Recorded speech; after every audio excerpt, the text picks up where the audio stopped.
பேர் யுவராஜ். நான் இங்கே கிண்டி சென்னையிலேருந்து வரேன். எனக்கு IT interested in IT field.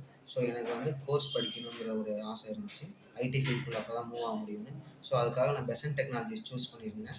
எனக்கு வந்து மேனேஜர் ரெஃபர் பண்ணியிருந்தாங்க பெசன்ட் டெக்னாலஜிஸ். ஸோ வந்துட்டு எனக்கு பெசன்ட் டெக்னாலஜிஸில் நான் கோர் ஜாவா கோர்ஸ் எடுத்திருந்தேன். எனக்கு ட்ரெய்னர் அரேஞ்ச் பண்ணியிருந்தாங்க. எனக்கு தனியாக கோஆர்டினேட்டரும் அரேஞ்ச் பண்ணியிருந்தாங்க. கார்த்திக் கோஆர்டினேட்டர் அரேஞ்ச் பண்ணியிருந்தாங்க. ஸோ நான் வந்து கோர் ஜாவா கோர்ஸ் எடுத்தேன். Good infrastructure also. ஸோ வந்து எனக்கு 45 டேஸில் கோர் ஜாவா கோர்ஸ் எனக்கு கம்ப்ளீட் பண்ணி கொடுத்தாங்க. ப்ளஸ் எனக்கு more than 3 times also online test continuous test கூட அரேஞ்ச் பண்ணியிருந்தாங்க. ஸோ எனக்கு இன்டர்வியூ அட்டன் பண்ணுறது எனக்கு ஈஸியாகவும் இருந்துச்சு. ஸோ நான் இப்போ வந்து ஒரு டாப் எம்என்சி கம்பெனியில் சர்வியான் குளோபல் சொல்யூஷன்ஸில் நான் ப்ளேஸ் ஆகிருக்கேன். 3.5 சிடிசியில் நான் ப்ளேஸ் ஆகிருக்கேன். Thank you Besant Technologies Velachery.